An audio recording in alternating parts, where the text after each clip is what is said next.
So we have another unboxing in the studio today and yet another ThinkPad.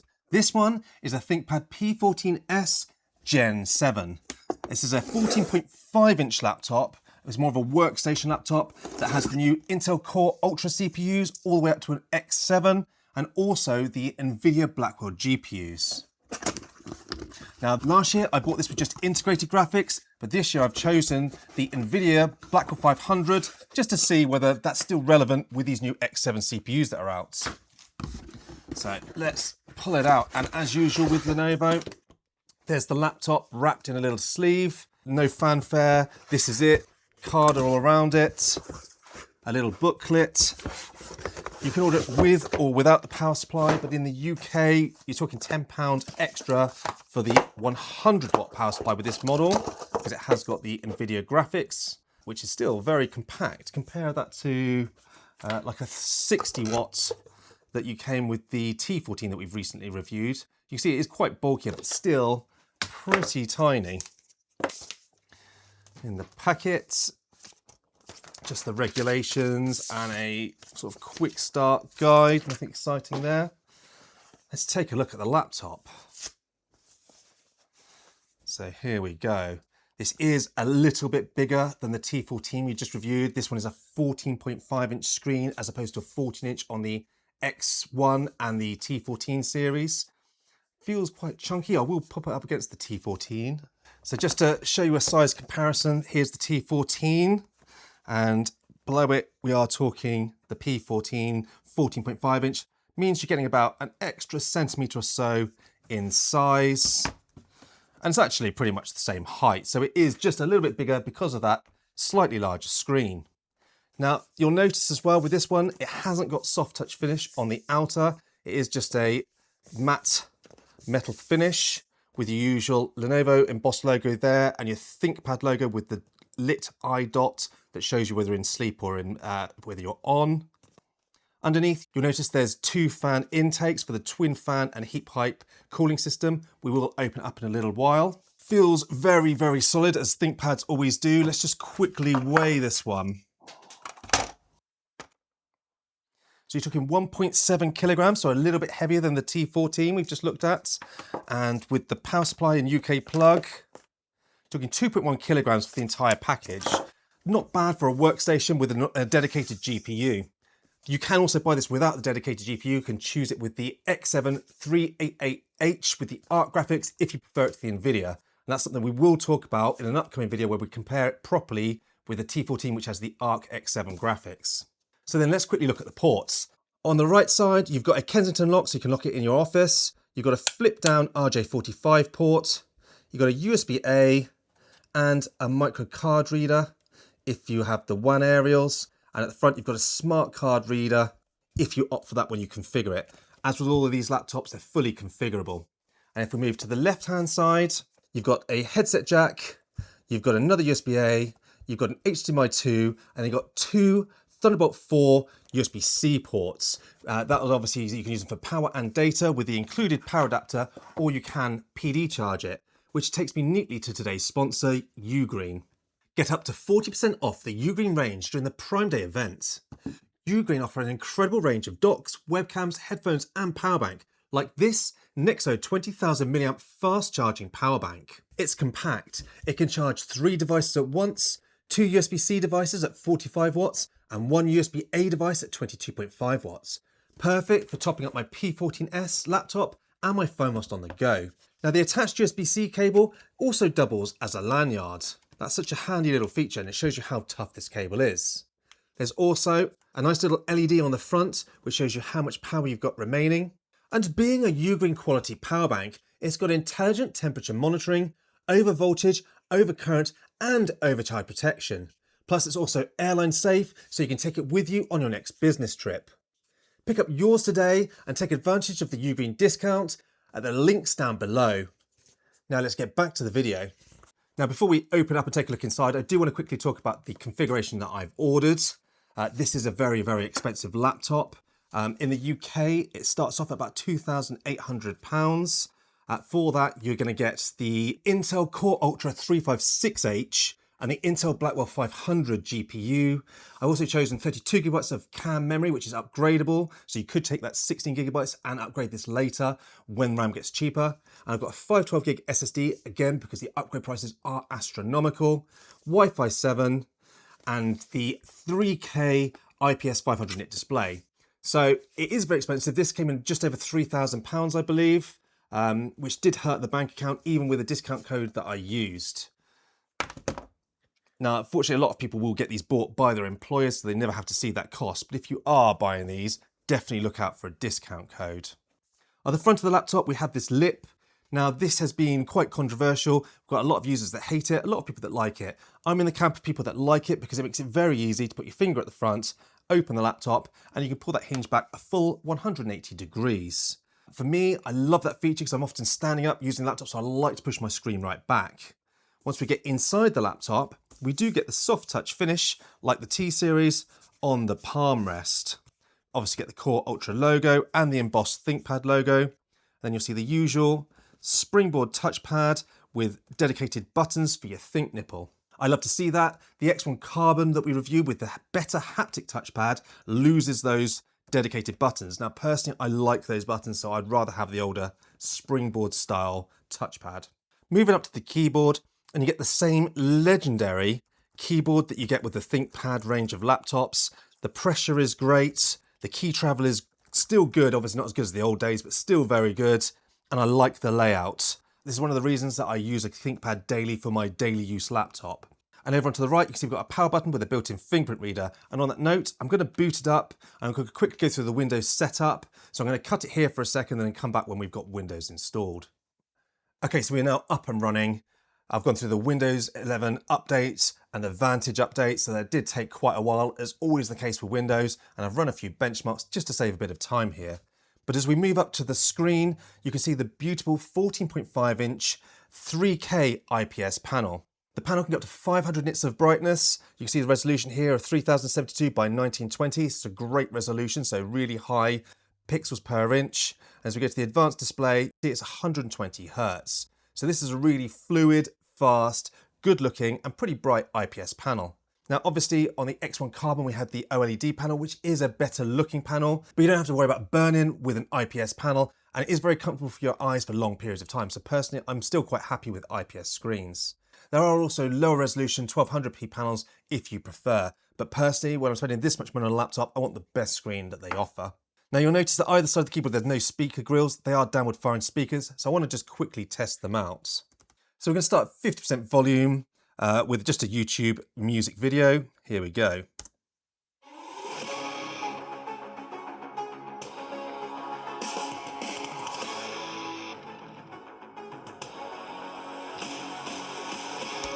Now 80%.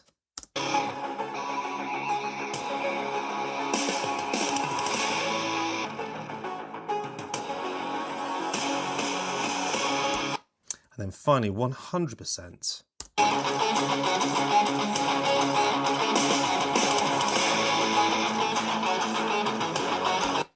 For Thinkpad speakers, those aren't bad at all. They get pretty loud and they're not bad quality to listen to. They won't beat a MacBook Pro quality speakers, but for Windows Thinkpad speakers, not bad at all.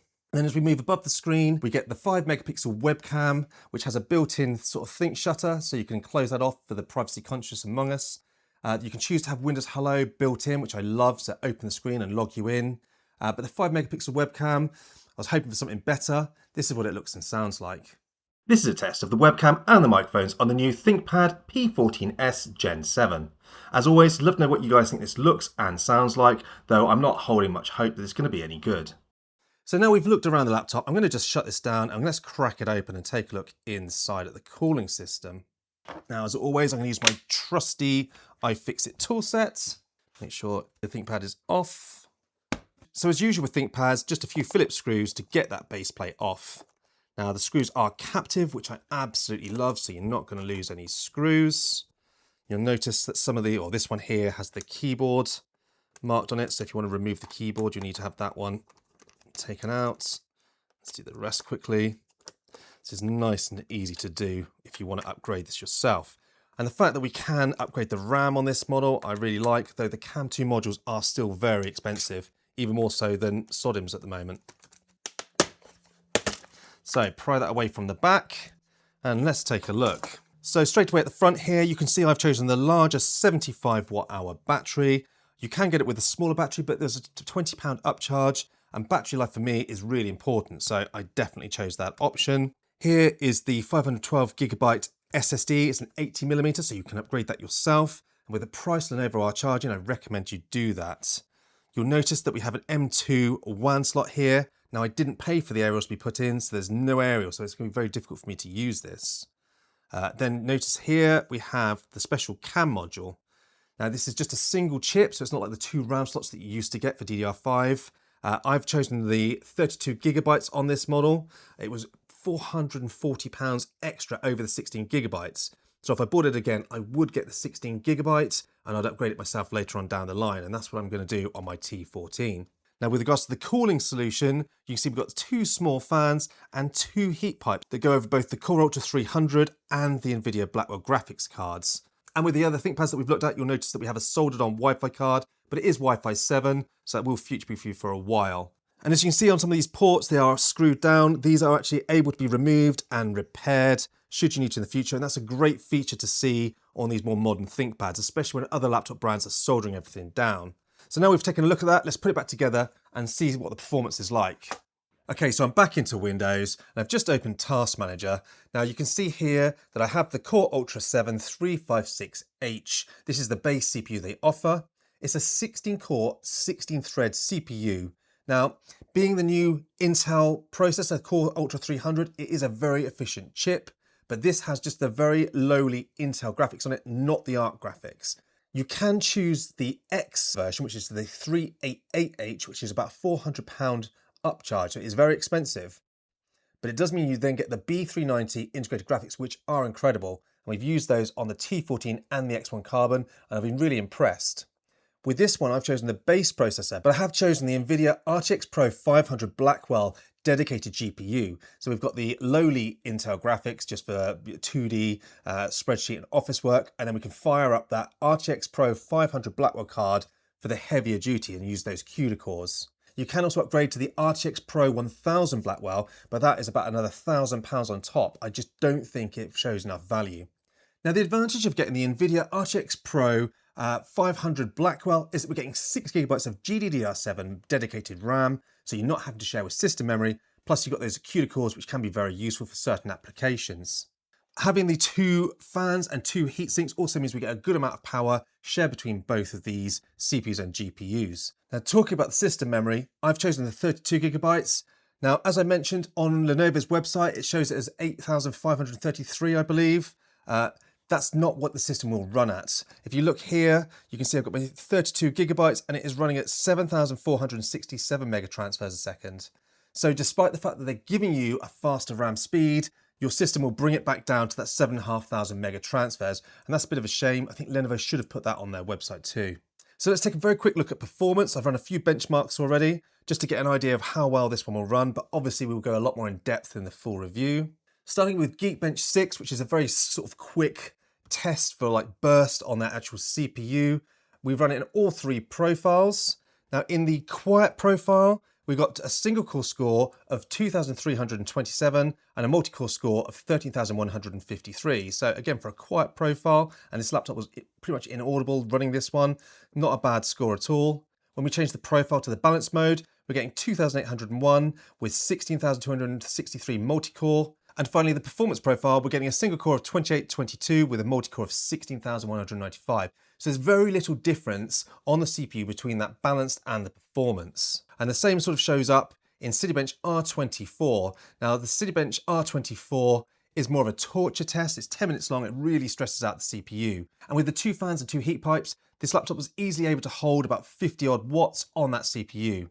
But when we obviously put it into the quiet mode, I got a score of 890 points. That's just very impressive compared to the T14 we've just looked at. Then we have a balance score of 1,059 and a performance score of 1,054. So as you can see, there's very little difference between that balanced and performance when you're just purely working the CPU. And that's because they're both allowed a very high power budget when you're only utilizing the CPU mode.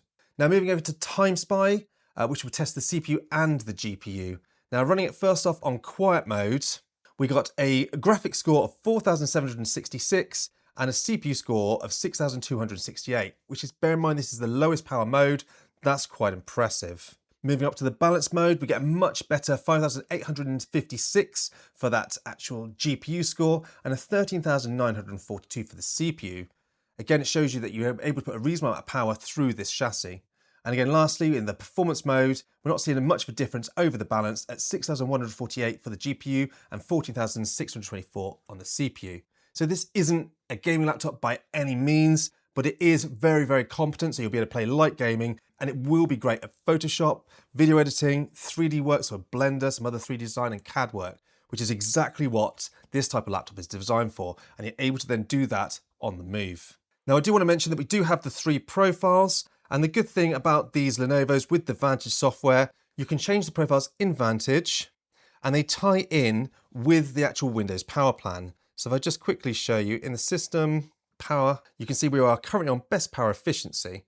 Now, if I click the mode button here on the keyboard, you'll notice that instantly moves up to balanced. And when I click it again, we move into best performance. So they've tied the Vantage software profiles with the Windows power preference. I really like that feature. So you're not having to muck around with Windows and Vantage. One button, just this mode button here, does it all for you. Now, as I mentioned earlier on, there's very little difference between the balanced and the performance mode. So I do suggest if you're running it on mains, leave it in balanced. And if you're running it on battery, you want that maximum battery life, pop it into your best power efficiency. If I just quickly go into the Vantage software, a nice feature as well is it will automatically switch it to the battery mode or the mains mode. So you don't have to keep doing it yourself. So if we look at the power mode here, as well as giving you plenty of information about your battery and standby settings, loads and loads of information. You'll notice we have a global power management section, which tells you if you are plugged in, you'll run on best performance. And if you're on battery, you're on best power efficiency. You can then adjust those yourself, either in BIOS or in Vantage, and it will remember that when you plug or unplug your laptop. Also within here, you can adjust the special modes on the keyboard. It will tell you what your hidden functions are. You can update all of the software for your Lenovo laptop from this Vantage. And you can also change the sound profile from the included sound card and the speakers. So it's a really lightweight bit of software that's actually really useful. It also shows you your warranty status as well. So great bit of kit, and I do love that with these laptops you get very little bloat, and this Vantage is very lightweight, so you're not having to load up loads of rubbish every time you load the laptop up. So overall, this is an absolutely solid ThinkPad. If you're looking for a workstation and you don't mind paying the price, this is a great little machine. Now, obviously, we're going to put it through some real in-depth testing, and we will be coming back for the review shortly. So please make sure if you're not subscribed already, you consider doing so now. And as always, if you have any questions about this ThinkPad or the others that we've reviewed or anything else, put it in the comment section down below and I will get back to you. And lastly, thanks for watching.